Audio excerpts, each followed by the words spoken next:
Hello, नमस्कार, आदाब, सत श्री अकाल, अस्सलाम वालेकुम। मैं हूं मोहम्मद अहमद काज़मी, लेकर आया हूं आपका पसंदीदा कार्यक्रम नज़र दुनिया पर। आज इराक़ में तेज़ी से बदल रहे हालात के बारे में आप तक कुछ अहम खबरें पहुंचा रहा हूं। इराक़ के अल अंबार सूबे में अमरीकी फ़ौजी एयरबेस पर 5 रॉकेटों से हमला किया गया है। अभी किसी ने जिम्मेदारी नहीं ली है। इराक़ी सिक्योरिटी फोर्सेस ने दाइश के हाल ही में मारे गए सरगना अबू बकर अल बगदादी के डिप्टी को गिरफ्तार करने का दावा किया है। नजफ में एक हफ्ते के अंदर ईरान के कौंसुलेट पर तीसरी बार हमला किया गया है। इराक़ के एक धर्मगुरु अम्मार अल हकीम ने सरकार से कहा है कि प्रोटेस्टर्स की जायज़ मांगें पूरी की जाएं और प्रोटेस्ट में शामिल लोगों के खिलाफ ताकत का इस्तेमाल ना किया जाए। साथ ही अब्दुल बारी अतवान ने बहुत ही दिलचस्प तबसरा किया है। खबर में आगे बढ़ने से पहले आपसे गुजारिश है कि अगर आप YouTube पर देख रहे हैं तो सब्सक्राइब कर लें और घंटी दबाना ना भूलें, और अगर Facebook पर देख रहे हैं तो हमारा पेज फॉलो कर लें और लाइक ज़रूर करें ताकि आपको हमारी हर एक वीडियो की खबर सही वक्त पर मिल सके। और अगर आपको हमारी खबर सच्ची और अच्छी लगे तो अपने व्हाट्सएप ग्रुप, फेसबुक, इंस्टाग्राम और ट्विटर अकाउंट पर शेयर कर लें ताकि ज़्यादा से ज़्यादा लोगों तक ये खबर पहुंच सके। इराक़ की सबसे बड़ी खबर यह है कि पश्चिमी इराक़ में ऐन उल असद में मौजूद अमरीकी मिलिट्री एयरबेस पर 5 रॉकेट से हमला किया गया है। यहाँ पिछले साल दिसंबर में अमरीकी राष्ट्रपति डोनाल्ड ट्रंप और हाल ही में उपराष्ट्रपति माइक पेंस अचानक सफ़र कर चुके हैं। डोनाल्ड ट्रंप यहाँ अपने फौजियों से मिले थे और उनका शुक्रिया अदा किया था। इस सिलसिले में इंटरनेशनल न्यूज़ एजेंसी रॉयटर्स ने एक इराक़ी सैनिक बयान के हवाले से कहा है कि मंगलवार को इराक़ के अल अंबार सूबे में ऐन उल असद एयरबेस पर कुल 5 प्रोजेक्टाइल्स यानी मिसाइल से हमले किए गए हैं। इस बयान में किसी के मारे जाने या जख्मी होने की इत्तला नहीं दी गई है। अभी तक इस हमले के लिए किसी ने जिम्मेदारी का दावा भी नहीं किया है। आपको बता दूं कि पिछले साल दिसंबर में अमरीकी राष्ट्रपति डोनाल्ड ट्रंप ने बिना किसी पहले ऐलान के और बिना बगदाद सरकार की स्वीकृति के इस एयरबेस का दौरा किया था। इस मौके पर इराक़ के प्रधानमंत्री आदिल अब्दुल मेहदी ने ट्रंप से मिलने के लिए एयरबेस जाने से इनकार कर दिया था। ट्रंप के दौरे पर इराक़ी नागरिकों और राजनेताओं दोनों ने इसे गैरकानूनी तरीके की यात्रा कहते हुए विरोध किया था। ट्रंप की यात्रा के बाद कुछ इराक़ी मेंबर्स ऑफ पार्लियामेंट ने यह भी प्रपोजल दिया था कि इराक़ की संप्रभुता यानी सॉवरेंटी के लिए वाशिंगटन के जरिए अनदेखी करने के जवाब में अमरीकी फ़ौज को मुल्क से बाहर किया जाए। अभी पिछले महीने नवंबर में अमरीकी उपराष्ट्रपति माइक पेंस ने सैनिकों के साथ थैंक्सगिविंग मनाने के बहाने एक बिना इराक़ी सरकार की सहमति के अचानक दौरा किया था। आपको साथ ही बता दूं कि इसी साल अक्टूबर के बाद से जब से मुल्क में प्रोटेस्ट का सिलसिला जारी है, बगदाद में अमरीकी सैनिकों के साथ साथ विदेशी मिशनों की मेज़बानी करने वाले इराक़ी ठिकानों पर भी कई रॉकेट हमले हुए हैं। अब से पहले 8 नवंबर को इराक़ के नैनवा सूबे के कय्यारा इराक़ी सैनिक चौकी पर, जहां अमरीकी सैनिकों को रखा गया है, 17 रॉकेटों से हमले किए गए थे, जिसमें कुछ माली नुकसान होने की खबर थी लेकिन किसी के मारे जाने की खबर नहीं थी। अमेरिका ने 2003 में आतंक के खिलाफ जंग के सो कॉल्ड दूसरे चरण में इराक़ पर हमला किया था। इससे पहले 2001 में अफगानिस्तान पर हमले के दौरान तालिबान हुकूमत गिराकर अपनी पसंद की हुकूमत बनाई थी। इसी बीच एसोसिएटेड प्रेस ने खबर दी है कि सरकार मुखालिफ प्रोटेस्टर्स ने मंगलवार यानी ट्यूसडे को एक हफ्ते में तीसरी बार नजफ शहर में ईरानी कौंसुलेट में आग लगा दी है। अब से पहले पिछले वेडनेसडे और संडे को भी ईरान के कौंसुलेट पर हमले और आगजनी के वाक़यात हो चुके हैं। ये ऐसे में हो रहा है जबकि मुल्क के नेता बड़े पैमाने पर हफ्तों तक जारी तोड़फोड़ के दौरान आदिल अब्दुल मेहदी के इस्तीफे के बाद से प्रधानमंत्री के सिलेक्शन पर बातचीत जारी रखे हुए हैं। साथ ही इराक़ी अफसरों ने कहा है कि राष्ट्रपति इब्राहिम सालेह ने अगले प्रधानमंत्री के नाम तय करने के लिए 15 दिनों की समय सीमा में फैसला लेने से पहले खास पॉलिटिकल ब्लॉक्स यानी अलायंस के साथ मुलाकातें की हैं।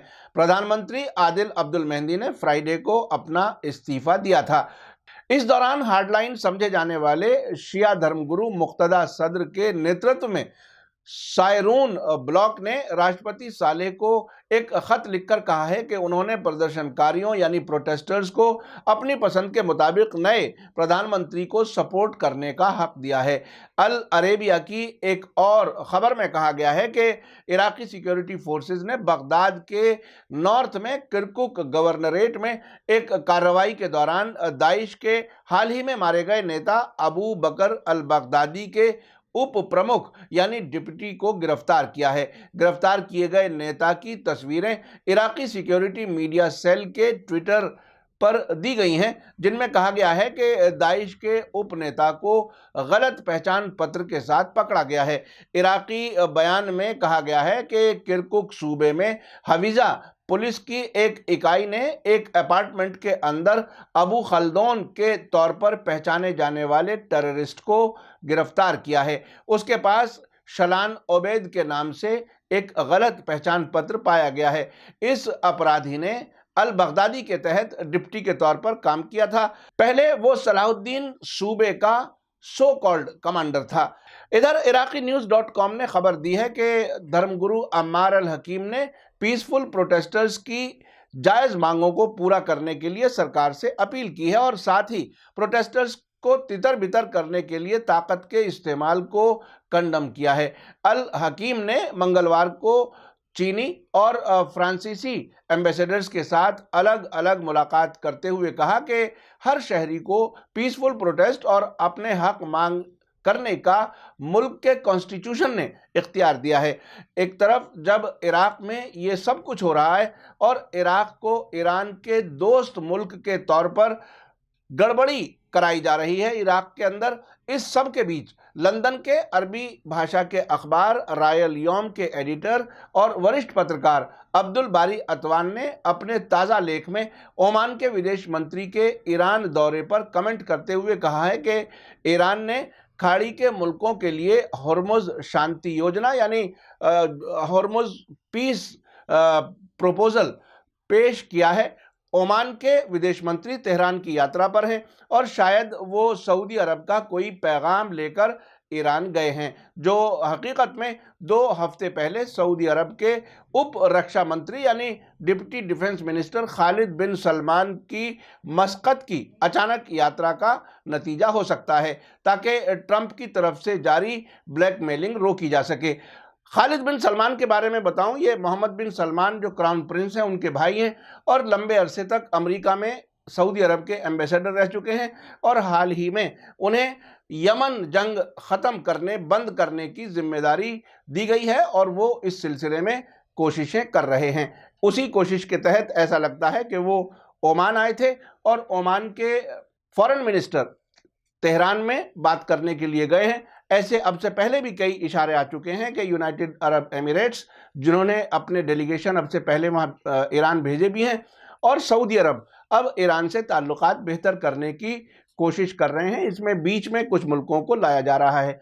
अब्दुल बारी अतवान ने आगे कहा है कि उनके ख्याल में सऊदी अरब और यूएई जैसे अरब मुल्कों की तरफ से ईरान के साथ बातचीत का दरवाज़ा खोलने की कोशिश सबसे अच्छा रास्ता है, क्योंकि पहली बात तो यह है कि अमरीकी मदद पर भरोसा नहीं किया जा सकता और दूसरी बात यह है कि ईरान से दुश्मनी का इन अरब मुल्कों को सबसे ज़्यादा नुकसान पहुंचेगा, जैसा कि हमने देखा कि किस तरह से ईरान के दोस्तों ने यमन, इराक या लेबनान में सारे सैनिक समीकरण बदल दिए और यमन जंग में आई हालिया तब्दीलियां हमारी बात की सच्चाई की गवाही देते हैं। आपने देखा ये इस तेज़ी से जो वाक़यात हो रहे हैं इराक के अंदर, प्रोटेस्ट का सिलसिला जारी रहना, ईरान के कौंसलेट पर बार बार हमले होना और ऐसी कोशिश जिसमें उलमा को भी एक तरह से बेइज्जत करने की कोशिश की जा रही है।